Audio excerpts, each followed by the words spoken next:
വഴിതെറ്റി സഞ്ചരിക്കുന്ന ഒരു മനസ്സ് എത്തിച്ചേരുന്നത് 3 സ്ഥലങ്ങളിലേക്കായിരിക്കും: അഗ്രഷൻ, ഡിപ്രഷൻ ഓർ അഡിക്ഷൻ. അതായത് ഒന്നുകിൽ എപ്പോഴും പൊട്ടിത്തെറിക്കുന്ന സ്വഭാവം, അല്ലെങ്കിൽ മറ്റൊന്ന് ഒന്നിനും പറ്റാത്ത പോലെ ഡിപ്രസ്ഡ് ആയിരിക്കുന്ന അവസ്ഥ. ഇത് രണ്ടുമല്ലെങ്കിൽ എന്തെങ്കിലും ഒരു കാര്യത്തിൽ അഡിക്ഷൻ ബാധിച്ചു പോകുന്ന അവസ്ഥ. ഈ 3 അവസ്ഥകളിലേക്ക് മനുഷ്യൻ എത്തിച്ചേർന്നു കഴിഞ്ഞാൽ പിന്നെ തിരിച്ചു കൊണ്ടുവരിക എന്നത് വളരെ ശ്രമകരമായ കാര്യമായിരിക്കും. എന്തുകൊണ്ടെന്നാൽ ഈ ഘട്ടത്തിൽ നിന്ന് പിന്നീട് തിരിച്ചു കൊണ്ടുവരാൻ പുറമേ നിന്ന് മറ്റുള്ളവർ ഒരുപാട് ശ്രമിക്കേണ്ടി വരും. ഇവർക്ക് സ്വയം തിരിഞ്ഞു നടക്കുവാനുള്ള കഴിവ് പോലും നഷ്ടപ്പെട്ടിട്ടുണ്ടായിരിക്കും. എന്നാൽ ഈ ഒരു ഘട്ടത്തിലേക്ക് ഞാൻ പോയിക്കൊണ്ടിരിക്കുന്നു എന്ന് മനസ്സിലാക്കി കഴിഞ്ഞാൽ സ്വയം തന്നെ തിരിഞ്ഞു നടക്കാൻ കുറച്ച് മനസ്സ് കാണിക്കുകയാണെങ്കിൽ, ഒരുപക്ഷെ മറ്റുള്ളവരുടെ ഒരു സഹായം കൂടെ കിട്ടുകയാണെങ്കിൽ നിങ്ങൾക്ക് തിരിച്ചു വരാൻ കഴിയും. അതുകൊണ്ട് ആരും തന്നെ അഗ്രഷൻ, ഡിപ്രഷൻ, അഡിക്ഷൻ എന്നിങ്ങനെയുള്ള അവസ്ഥയുടെ ഏറ്റവും അവസാനത്തെ അറ്റത്തിലെത്തിയിട്ട് ഇനി എനിക്ക് തിരിച്ചു പോകണമെന്ന് ചിന്തിക്കാതിരിക്കുക. അതിനു മുമ്പ് തന്നെ ഇങ്ങനെ പോയാൽ ഞാൻ എത്തിച്ചേരുന്നത് എവിടെയായിരിക്കും എന്ന് ചിന്തിച്ചിട്ട് തിരിച്ചു നടക്കാൻ വേണ്ടി ശ്രമിക്കണം. നിങ്ങളൊരു കപ്പലിന്റെ മനസ്സിൽ സങ്കല്പിക്കൂ. കപ്പലിന് പുറത്ത് കടലിൽ എത്ര വെള്ളമുണ്ടെങ്കിലും ആ കപ്പൽ ഒരിക്കലും മുങ്ങിപ്പോകില്ല. കപ്പൽ സേഫ് തന്നെയായിരിക്കും. എന്നാൽ കപ്പലിന്റെ അകത്ത് വെള്ളം ഉണ്ടാകുമ്പോഴാണ് അത് മുങ്ങാൻ തുടങ്ങുന്നത്. പുറമേയുള്ള വെള്ളം കപ്പലിനെ മുക്കുന്നില്ല. കപ്പലിനകത്ത് വെള്ളം കയറിയാലാണ് അത് മുങ്ങുകയുള്ളൂ. കപ്പലിനകത്ത് വെള്ളം കയറാതെ സൂക്ഷിക്കുകയാണെങ്കിൽ യാത്ര സുരക്ഷിതമായിരിക്കുമെന്ന് അർത്ഥം. അതുപോലെ ഒരു ബലൂൺ സങ്കല്പിക്കൂ. ബലൂണിന്റെ പുറത്ത് എത്ര എയർ ഉണ്ടെങ്കിലും ബലൂൺ പൊട്ടില്ല. ബലൂണിന്റെ അകത്തുള്ള എയറാണ് ബലൂണിനെ പൊട്ടിക്കുക. ഇതേപോലെ നിങ്ങളുടെ ജീവിതത്തിന്റെ സാഹചര്യം, ചുറ്റുപാടുകൾ എത്ര മോശമായാലും ശരി, നിങ്ങളുടെ മനസ്സ് ഒരിക്കലും തകരുകയില്ല. നിങ്ങളുടെ ലൈഫ് ഒരിക്കലും കേടുവരികയൊന്നുമില്ല. നിങ്ങളുടെ പുറമെയുള്ള അവസ്ഥയല്ല നിങ്ങളുടെ ജീവിതത്തെ തകർക്കുന്നത്. നിങ്ങളുടെ മനസ്സിന്റെ ഉള്ളിലുള്ള അവസ്ഥ മോശമാകുമ്പോൾ മാത്രമേ നിങ്ങളുടെ ജീവിതത്തിന് തകർച്ച സംഭവിക്കുകയുള്ളൂ. നിങ്ങളുടെ മനസ്സിന് തകർച്ച സംഭവിക്കുകയുള്ളൂ. ജീവിതത്തിൽ വന്നു ചേരുന്ന ഓരോ സാഹചര്യങ്ങളെയും കൈകാര്യം ചെയ്യാനുള്ള കഴിവ് മനസ്സിനുള്ളത് കൊണ്ടാണ് ചില ആളുകൾ ജീവിതത്തിൽ എന്ത് സാഹചര്യമാണെങ്കിലും ശരി, എങ്ങനെയാണെങ്കിലും ശരി, കരുത്തുറ്റവരായി ജീവിക്കുന്നത്. എന്നാൽ ചിലർക്ക് എന്തുകൊണ്ടാണ് ജീവിത സാഹചര്യം എന്നെ ഇങ്ങനെയാക്കി, എന്റെ ജീവിതത്തിലെ അനുഭവങ്ങൾ മൂലം ഞാൻ നശിച്ചുപോയി എന്നൊക്കെ പറയുന്നത് എന്തുകൊണ്ടാണെന്നാൽ അവർക്ക് ജീവിതത്തിന്റെ ആ സാഹചര്യങ്ങളെ ഡീല് ചെയ്യാനുള്ള കഴിവില്ലാത്തതുകൊണ്ടാണ്. ഇതൊരു പരീക്ഷ പോലെയാണ്.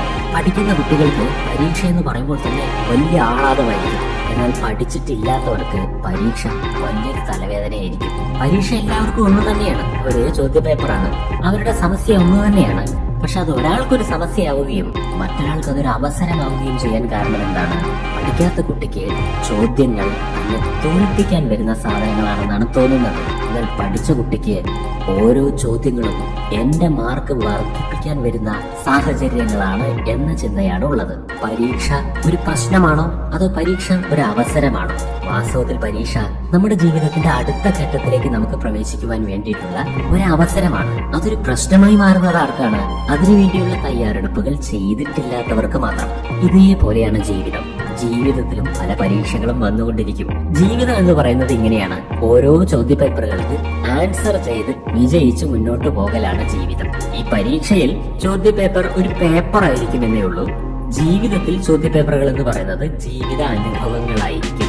നമ്മളുടെ ജീവിതത്തിലേക്ക് കടന്നു വരുന്ന ഓരോ സംഭവങ്ങൾക്കും ഒരു ചോദ്യരൂപം ഉണ്ടായിരിക്കും. അതിന് ഉത്തരം കൊടുക്കലാണ് നമ്മുടെ ഉത്തരവാദിത്വം. ഈ ഉത്തരം കൊടുക്കുന്നതിൽ നമ്മൾ പരാജയപ്പെടുമ്പോഴാണ് നമ്മുടെ ജീവിതം, നമ്മുടെ മനസ്സ് തകരുന്നത്. അല്ലെങ്കിൽ നമ്മൾ പരാജയപ്പെട്ടു, നമ്മുടെ ജീവിതം തന്നെ ഒരു തോൽവിയായി എന്നൊക്കെ തോന്നുന്നത് അപ്പോഴാണ്. അങ്ങനത്തെ ഘട്ടം നിങ്ങൾ അനുഭവിക്കുന്നുണ്ടെങ്കിൽ നിങ്ങൾ ചിന്തിക്കേണ്ട കാര്യം ഇതാണ്. ഇതേപോലെ അല്ലെങ്കിൽ ഇതിനേക്കാൾ ദയനീയമായ സാഹചര്യത്തിൽ ജീവിച്ചിട്ടും കരുത്തുറ്റ മനസ്സോടുകൂടി വളർന്നു വന്ന എത്ര ആളുകളുണ്ട്, ചിന്തിച്ചു നോക്കൂ. നിങ്ങൾ ഇതിനുവേണ്ടി ചെയ്യുന്ന പ്രധാനപ്പെട്ട ഒരു കാര്യം അത്തരത്തിലുള്ള ചരിത്രങ്ങളൊക്കെ ഒന്ന് പഠിക്കണം എന്നുള്ളതാണ്. ടൈം വേസ്റ്റ് ചെയ്യുന്ന സ്വഭാവമൊക്കെ നിർത്തൂ. ഫോണിൽ സ്ക്രോൾ ചെയ്യുന്ന പരിപാടികളൊക്കെ സ്റ്റോപ്പ് ചെയ്യുക. അതെല്ലാം എവിടെയെങ്കിലും കൊണ്ട് ഉപേക്ഷിക്കൂ. എന്നിട്ട് ഇത്തരത്തിലുള്ള കഠിനമായ ജീവിതത്തിലൂടെ കടന്നു വന്നിട്ടുള്ള ചരിത്രങ്ങളൊക്കെ പഠിക്കും ആളുകളുടെ. ഇത് തന്നെ നിങ്ങൾക്ക് വലിയൊരു ബൂസ്റ്റിംഗ് ആയിരിക്കും. ആളുകൾ എങ്ങനെയാണ് കഠിനമായ സാഹചര്യങ്ങളിലൂടെ വളർന്നിട്ടും കരുത്തുറ്റവരായി മാറിയത്? തീയിൽ കുരുത്ത് വെയിലത്ത് വാടാതെ ജീവിക്കാൻ പഠിച്ചത്. ഇങ്ങനെയൊക്കെ നമുക്കെങ്ങനെ ആകാൻ കഴിയും? നമ്മുടെ കഴിവ് എങ്ങനെ വർദ്ധിപ്പിച്ചെടുക്കാൻ കഴിയും?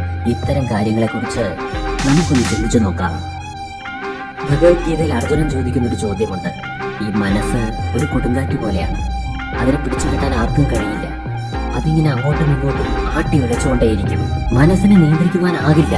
എത്ര വലിയ ആളാണെങ്കിലും ശരി, സ്വന്തം മനസ്സിനെ നമുക്ക് നിയന്ത്രിക്കാൻ പറ്റില്ല. ഇതിനെന്തെങ്കിലും വഴിയുണ്ടോ? ഇങ്ങനെയൊക്കെ പരിതപിക്കുകയായിരുന്നു. ഈ പരാതിക്ക് ഭഗവത്ഗീതയിൽ നൽകുന്ന മറുപടി എന്താണെന്നോ? മനസ്സിന് തീർച്ചയായും നമുക്ക് നമ്മുടെ പരിധിയിലാക്കാൻ കഴിയും. അതിന് 2 കാര്യങ്ങൾ നമ്മൾ ചെയ്യണം. ഒന്നാണ് അഭ്യാസം, മറ്റൊന്ന് വൈരാഗ്യം. അതായത് ഒന്നാമത്തേത് പ്രാക്ടീസ്, രണ്ടാമത്തേത് ഡിറ്റാച്ച്മെന്റ്. എന്താണ് അഭ്യാസം, എന്താണ് വൈരാഗ്യം, എന്താണ് പ്രാക്ടീസ്, എന്താണ് ഡിറ്റാച്ച്മെന്റ്? ഇതിനെക്കുറിച്ച് നമുക്ക് ചിന്തിക്കാം. ഇത് രണ്ടും വാളും പരിചയം പോലെയാണ്. യുദ്ധത്തിനിറങ്ങുന്ന യോദ്ധാവിന്റെ കയ്യിൽ വാളും പരിചയം ഉണ്ടാകാറുണ്ട്. വാള് മുന്നിലുള്ള ശത്രുവിനെ അരിഞ്ഞു വീഴ്ത്തുവാനാണ്. പരിച ഇങ്ങോട്ട് വരുന്ന വെട്ടുകളെ തടയുവാൻ വേണ്ടിയിട്ടാണ്.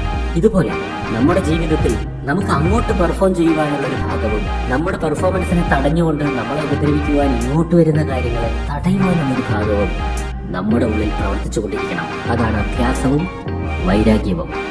ശരി, ഓരോന്നായി പഠിക്കാം. എന്താണ് അഭ്യാസം എന്നതുകൊണ്ട് ഉദ്ദേശിക്കുന്നത്? എന്താണ് നമ്മൾ അഭ്യസിക്കേണ്ടത്? ഒരുപാട് കാര്യങ്ങളുണ്ട്. ചുരുക്കത്തിൽ ചില കാര്യങ്ങൾ മാത്രം നിങ്ങൾക്കൊരു ക്ലാരിറ്റി ഉണ്ടാക്കി തരാം. ഒന്നാമത്തെ അഭ്യാസം മനസ്സിനെ ശക്തമാക്കാനുള്ള അഭ്യാസം. രണ്ടാമത്തേത് മനസ്സിനെ ശാന്തമാക്കാനുള്ള അഭ്യാസം. മൂന്നാമത്തേത് മനസ്സിനെ സന്തോഷത്തിൽ നിലനിർത്താനുള്ള അഭ്യാസം. ഇതെല്ലാം നമ്മൾ ചെയ്യേണ്ടത്. എങ്ങനെയാണ് മനസ്സിനെ ശക്തമാക്കാൻ അഭ്യാസം ചെയ്യുക? വളരെ സിമ്പിളാണ്. കഠിനമാണ് എന്ന് നിങ്ങൾക്ക് തോന്നുന്ന, ഇതൊന്നും എനിക്ക് ചെയ്യാൻ കഴിയില്ല എന്ന് നിങ്ങളുടെ മനസ്സിൽ നിങ്ങളോട് പറയുന്ന, എന്നാൽ വാസ്തവത്തിൽ അതൊക്കെ ചെയ്യാൻ കഴിയും എന്ന് നിങ്ങൾക്ക് തന്നെ അറിയുകയും ചെയ്യാം. പക്ഷെ നിങ്ങൾ ഭയന്ന് മാറി നിൽക്കുന്ന ചില കാര്യങ്ങളുണ്ടാകും. അങ്ങനെയുള്ള കാര്യങ്ങൾ ചെയ്ത് ശീലിക്കുക. ഉദാഹരണത്തിന് സൈക്കിൾ ചവിട്ടുന്നതാകാം. പൊതുവെ എല്ലാവർക്കും കഴിയുന്നൊരു കാര്യമാണ്, അതുകൊണ്ട് നിങ്ങൾക്കത് കഴിയും. പക്ഷെ നിങ്ങൾക്ക് അത് ഭയമായി. അപ്പൊ അത്തരത്തിൽ നിങ്ങൾക്കത് കഠിനമാണെന്ന് തോന്നുന്നുവെങ്കിൽ നിങ്ങളത് പഠിക്കുക. വെള്ളത്തിൽ നീന്തുന്ന കാര്യമാകാം, ഒരു 20 പുഷപ്പ് ചെയ്യുന്ന കാര്യമാകാം, ഒരു പാട്ട് പാടുന്ന കാര്യമാകാം, ഇനി എന്തുമാകാം. നിങ്ങൾക്ക് അത് എനിക്ക് ചെയ്യാൻ കഴിയില്ല എന്ന തോന്നലാണ് ഉണ്ടായിക്കൊണ്ടിരിക്കുന്നത്. എന്നാൽ വാസ്തവത്തിൽ നിങ്ങൾ ഒന്ന് പരിശ്രമിക്കുകയാണെങ്കിൽ, 1 മാസമൊക്കെ ഒന്ന് പരിശ്രമിച്ചാൽ നിങ്ങൾക്കത് സാധിക്കണ്ടാവും. പക്ഷെ നിങ്ങൾ ശ്രമിച്ചേ നോക്കിയിട്ടില്ല എന്നുള്ളതാണ് പ്രശ്നം. ഇങ്ങനെ നിങ്ങൾ മാറ്റിവെച്ചിരിക്കുന്ന കാര്യങ്ങളെ മുഴുവൻ നിങ്ങൾ ചെറിയ ചെറിയ തോതിൽ ചെയ്ത് ശീലിക്കുക. ഒറ്റവാക്കിൽ പറഞ്ഞാൽ, നിങ്ങൾക്ക് കഠിനമെന്ന് തോന്നുന്ന കാര്യം, നിങ്ങൾ മാറ്റിവെച്ച കാര്യം നിങ്ങൾ ചെയ്തു തുടങ്ങുക. ഇത് നിങ്ങളുടെ മനസ്സിനെ ശക്തമാക്കുന്ന അഭ്യാസമാണ്. സൈക്കിൾ ചവിട്ടുന്ന ഉദാഹരണം വെച്ച് പറഞ്ഞുതരാം. നിങ്ങൾക്ക് സൈക്കിൾ ചവിട്ടാൻ വളരെ ഭയമാണെന്നിരിക്കട്ടെ, അത് ഇഷ്ടമേ അല്ല എന്നിരിക്കട്ടെ, എനിക്കത് കഴിയില്ല എന്നിരിക്കട്ടെ. ഇഷ്ടമല്ല എന്നല്ല, നിങ്ങൾക്കത് പറ്റില്ല എന്ന് നിങ്ങൾ വിചാരിച്ചിരിക്കുകയാണെന്നിരിക്കട്ടെ. നിങ്ങളൊരു സൈക്കിൾ കൊണ്ടുവരിക, വാങ്ങുക, വാടകയ്ക്ക് എടുക്കുക, അടുത്ത വീട്ടിൽ നിന്ന് വാങ്ങുക, എന്ത് വേണമെങ്കിൽ ചെയ്യും. എന്നിട്ട് സൈക്കിൾ കയറിയിരിക്കുക. എന്നിട്ട് പതുക്കെ പതുക്കെ പതുക്കെ സ്റ്റാർട്ട് ചെയ്യുക. നിങ്ങൾ 1 മീറ്ററെങ്കിലും മുന്നോട്ട് നിങ്ങളുടെ സൈക്കിളിനെ ചവിട്ടി കൊണ്ടുപോകാൻ നിങ്ങൾക്ക് പറ്റിയില്ല. നിങ്ങളുടെ ഉള്ളിൽ മനഃശക്തിയുടെ 1 കൗണ്ട് കൂടിയിട്ടുണ്ടാവും. ഈ 1 കൗണ്ട് കൂടിയ മനഃശക്തി അടുത്ത ദിവസം നിങ്ങൾ സൈക്കിൾ ചവിട്ടാൻ വേണ്ടി കയറുമ്പോൾ നിങ്ങളെ സപ്പോർട്ട് ചെയ്യും. അപ്പൊ നിങ്ങൾക്കൊരു 2 മീറ്റർ മുന്നോട്ട് പോകാൻ പറ്റും. അപ്പൊ നിങ്ങൾക്കൊരു 2ഓ 3ഓ കൗണ്ട് മനഃശക്തി കൂടെ നിങ്ങളുടെ മനസ്സിനകത്ത് കൂടിയിട്ടുണ്ടാവും. അത് അടുത്ത ദിവസത്തെ സൈക്കിൾ ചവിട്ടലിനെ നിങ്ങൾക്ക് സപ്പോർട്ട് തരും.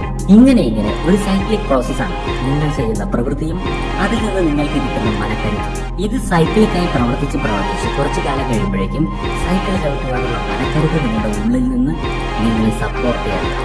ഇങ്ങനെ നിങ്ങൾ പല കാര്യങ്ങളും നിങ്ങളുടെ ജീവിതത്തിൽ മാറ്റിവെച്ചതൊക്കെ ചെയ്ത് ശീലിച്ചു തുടങ്ങിയാൽ, അതായത് എനിക്ക് ചെയ്യാൻ പറ്റില്ല എന്ന് പറഞ്ഞ് നിങ്ങൾ മാറ്റിവെച്ചിരിക്കുന്ന, മറ്റുള്ളവർ പൊതുവെ ചെയ്യുന്ന പല കാര്യങ്ങളും എനിക്ക് മാത്രം പറ്റില്ല എന്ന് തോന്നുന്നുണ്ടെങ്കിൽ അത് ചെയ്തു തുടങ്ങുക. ഇതെന്തിനാണെന്നാൽ സൈക്കിൾ ചവിട്ടിയിട്ട് നിങ്ങൾക്ക് എന്തെങ്കിലും നേടാൻ വേണ്ടിയിട്ടല്ല. നിങ്ങൾക്ക് ചെയ്യാൻ പറ്റാത്ത കാര്യം നിങ്ങൾ ചെയ്യുമ്പോഴാണ് നിങ്ങളുടെ മനക്കരുത്ത് ഡെവലപ്പ് ആകുന്നത്. ഈ അഭ്യാസങ്ങൾ നിങ്ങളുടെ മനസ്സിന് ശക്തി ഉണ്ടാക്കി തരും. രണ്ടാമത്തെ അഭ്യാസം മനസ്സിനെ ശാന്തമാക്കാനുള്ള അഭ്യാസം. അതിന് നിങ്ങൾ ലളിതമായ കാര്യങ്ങൾ ചെയ്യുക. ശാന്തമായവയോടൊപ്പം സമയം ചെലവഴിക്കുക. അപ്പോൾ നിങ്ങൾ ശാന്തമാകും. നമ്മൾ നല്ല എരിവുള്ളൊരു മുളക് തൈരിലിട്ട് വെച്ച് കൊണ്ടാട്ടം ഉണ്ടാക്കാറുണ്ടല്ലേ? അപ്പൊ ഈ തൈരിലിട്ട് വെച്ച മുളക് കീറി തൈരിലിടുന്ന സമയത്ത് കുറെ ദിവസം കിടക്കുമ്പോൾ ഈ മുളകിന്റെ എരിവൊക്കെ കുറഞ്ഞ് അതിലേക്ക് പുളിപ്പ് കയറിയിട്ടുണ്ടാവും. ഈ തൈരിന്റെ പുളിപ്പൊക്കെ മുളകിനെ ബാധിച്ചിട്ടുണ്ടാവും. തൈരിൽ കിടക്കുന്ന മുളകിനും തന്റെ സ്വഭാവം മാറി തൈരിന്റെ സ്വഭാവം കുറച്ചൊക്കെ പഠിക്കാൻ പറ്റുന്നുണ്ടെങ്കിൽ, ശാന്തമായതിനോടൊപ്പം സമയം ചെലവഴിക്കുമ്പോൾ നമ്മൾക്കും ശാന്തി പകരും. അപ്പൊ അതിനുവേണ്ടി നിങ്ങൾ എന്ത് ചെയ്യണമെന്ന് വെച്ചാൽ, ശാന്തമായ അന്തരീക്ഷങ്ങൾ കണ്ടെത്തണം. അത്തരം സ്ഥലങ്ങളിലേക്കൊക്കെ പോയി അവിടെ ഇരിക്കാൻ പഠിക്കണം. ശാന്തമായ മ്യൂസിക്കുകൾ കേൾക്കണം. ശാന്തമായ ഡിസ്കഷൻസ് കേൾക്കണം. ശാന്തമായ രംഗങ്ങൾ കാണണം. ഒരു അക്വേറിയത്തിലെ മത്സ്യങ്ങൾ നീന്തി കളിക്കുന്നതോ, അല്ലെങ്കിൽ ശാന്തമായ ഒരു പശു നിന്ന് മേഞ്ഞുകൊണ്ടിരിക്കുന്നതോ, അല്ലെങ്കിൽ ശാന്തമായി ആടി വലഞ്ഞുകൊണ്ടിരിക്കുന്ന മരങ്ങളോ, ഇങ്ങനെ എന്തെങ്കിലും ശാന്തമായി തന്നെ നോക്കിക്കൊണ്ട് ശാന്തി ഉണ്ടാക്കിയെടുക്കാനുള്ള അഭ്യാസങ്ങൾ ചെയ്യണം. ഇത് വളരെ സിമ്പിൾ ആയിട്ടുള്ള ഒരു മോഡ് ഓഫ് മെഡിറ്റേഷൻ ആണ്. മൂന്നാമത്തെ പ്രാക്ടീസാണ് മനസ്സിനെ സന്തോഷിപ്പിക്കുന്ന അഭ്യാസം. ഇതിനുവേണ്ടി നിങ്ങൾ ചെയ്യേണ്ടത് എന്താണെന്ന് വെച്ചാൽ നിങ്ങളുടെ നേട്ടങ്ങളുടെ ലിസ്റ്റ് ഉണ്ടാക്കുക. നിങ്ങൾ നേടിയതിനെ ഓർമ്മിക്കുക. ഓരോ ദിവസവും നിങ്ങൾക്കുണ്ടായ ചെറിയ നേട്ടമെങ്കിലും, നിങ്ങൾക്ക് ഒരു നേട്ടവും നിങ്ങൾക്കുണ്ടായില്ല എങ്കിൽ ഒരു ദിവസം കൂടെ ജീവിച്ചിരുന്നു എന്നത് ഒരു നേട്ടമാണെന്ന് മനസ്സിലാക്കുക. ഇന്നും ഞാൻ ശ്വസിക്കാൻ വേണ്ടി ശ്രമിച്ചപ്പോൾ എനിക്ക് വായു വലിക്കാൻ കിട്ടിയെന്ന് ചിന്തിക്കുക. ഇന്നും എനിക്ക് ഭക്ഷണം കഴിക്കാൻ പറ്റിയെന്ന് ചിന്തിക്കുക. ഇന്നും എനിക്ക് കുടിക്കാൻ ശുദ്ധമായി ജലം കിട്ടിയെന്ന് ചിന്തിക്കുക. ഇന്നും എനിക്ക് ഉറങ്ങാൻ പറ്റിയെന്ന് ചിന്തിക്കുക.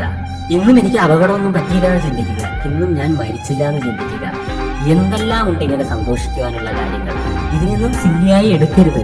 ഇതൊക്കെ സംഭവിച്ചാലാണ് മനസ്സിലാവുക ഇതിന്റെ പ്രശ്നം എന്താണെന്നുള്ളത്. ഒരു ദിവസം നിങ്ങൾക്ക് ഭക്ഷണം കിട്ടിയില്ലെങ്കിൽ, ഒരു ദിവസം വെള്ളം കിട്ടിയില്ലെങ്കിൽ, ഒരു ദിവസം നിങ്ങൾക്ക് അപകടം പറ്റിയാൽ, ഒരു ദിവസം നിങ്ങളുടെ ഉറക്കം പോയാൽ, അപ്പോഴാണ് ഇതിന്റെ വില എന്താണെന്ന് നിങ്ങൾ മനസ്സിലാക്കുക. അതുകൊണ്ട് ഇത് കിട്ടിക്കൊണ്ടിരിക്കുമ്പോൾ ഇത് കിട്ടി എന്നത് ചിന്തിച്ച് സന്തോഷിക്കാൻ നമ്മൾ പഠിക്കണം. അങ്ങനെയാണ് മനസ്സിനെ സന്തോഷിപ്പിക്കുക. ചിന്തിക്കണം സന്തോഷിക്കാൻ. ദുഃഖിക്കാൻ എങ്ങനെയാണോ നിങ്ങൾ ചിന്തിക്കുന്നത്, ചിന്തിച്ച് ചിന്തിച്ച് ദുഃഖിക്കുന്നില്ലേ, അതുപോലെ ചിന്തിച്ച് ചിന്തിച്ച് സന്തോഷിക്കുവാനും പഠിക്കണം. ഇനി രണ്ടാമത്തെ കാര്യമാണ് വൈരാഗ്യം പ്രാക്ടീസ് ചെയ്യുക. വൈരാഗ്യം എന്ന് പറഞ്ഞാൽ മലയാളത്തിലെ വെറുപ്പ് എന്നുള്ള ആ സാധനമല്ല കേട്ടോ. വൈരാഗ്യം എന്നാൽ ഡിറ്റാച്ച്മെന്റ് എന്നാണ് അർത്ഥം. മാനസികമായ അകൽച്ചയാണ് ഇവിടെ ഉദ്ദേശിക്കുന്നത്. ദൂരെ ഇരിക്കുക എന്നാണ് അർത്ഥം. ദൂരെ ഇരിക്കണമെങ്കിൽ 2 പോയിന്റുകൾ വേണം. അതായത് ഒരു പോയിന്റിൽ നിന്നും മറ്റൊരു പോയിന്റിലേക്കുള്ള അകലത്തിന്റെ പേരാണ് ദൂരം എന്നത്, അല്ലെ? അങ്ങനെയെങ്കിൽ നിങ്ങൾക്ക് ഒരു കാര്യത്തിൽ നിന്ന് ദൂരം പാലിക്കണമെങ്കിൽ മറ്റൊരു കാര്യം ഉണ്ടായിരിക്കണം എന്നാണ് അർത്ഥം. ഓപ്പോസിറ്റ് ആയ കാര്യത്തിൽ മുഴുകിക്കൊണ്ടാണ് നമ്മൾ ഡിറ്റാച്ച്മെന്റ് പ്രാക്ടീസ് ചെയ്യുക. ഒരുപാട് പേര് ചോദിക്കാറുണ്ട്, എനിക്ക് പലതിൽ നിന്നും ഡിറ്റാച്ച്മെന്റ് നേടണം, പക്ഷെ എങ്ങനെയാണ് നേടുക എന്ന്. അതിനുള്ള സിമ്പിൾ ആയിട്ടുള്ള കുറച്ച് എക്സാമ്പിൾസ് ഞാൻ പറഞ്ഞു തരാം. അതായത് ഓപ്പോസിറ്റ് ആയിട്ടുള്ള കാര്യം ചെയ്യുക. ഒരു വ്യക്തിയോട് മാത്രം നിങ്ങൾക്ക് അമിതമായ ആസക്തി ഉണ്ടാവുകയാണെങ്കിൽ, ഒരു വ്യക്തി മാത്രമാണ് എന്റെ ജീവിതം എന്ന് തോന്നിക്കൊണ്ടിരിക്കുകയാണെങ്കിൽ നിങ്ങൾ വലിയ ആപത്തിലേക്കാണ് പോയിക്കൊണ്ടിരിക്കുന്നത്. ആ വ്യക്തി മരിച്ചാൽ നിങ്ങൾ എന്ത് ചെയ്യും? ആ വ്യക്തി നിങ്ങളെ ഉപേക്ഷിച്ച് പോയാൽ എന്ത് ചെയ്യും? അതുകൊണ്ട് ജീവിതം ഒരിക്കലും ഒരു വ്യക്തിക്ക് വേണ്ടി മാത്രം എന്നൊരൊട്ടൊന്നും ചിന്തിക്കരുത്. ഒന്നുകിൽ അവനവന് വേണ്ടി ഇത് ചിന്തിക്കുക, അല്ലെങ്കിൽ പിന്നെ ഒരുപാട് പേർക്ക് വേണ്ടിയിട്ട് ജീവിക്കാൻ തയ്യാറാകണം. ഒരു വ്യക്തിയെ കുറച്ച് കൂടുതൽ ഇഷ്ടപ്പെടുന്നതൊന്നും ഒരു കുഴപ്പമൊന്നുമല്ല, പക്ഷെ അത് മാത്രമാണ് ലൈഫ് എന്നുള്ളൊരു ഡെഫിനേഷനിലേക്ക് പോകാതിരിക്കുക.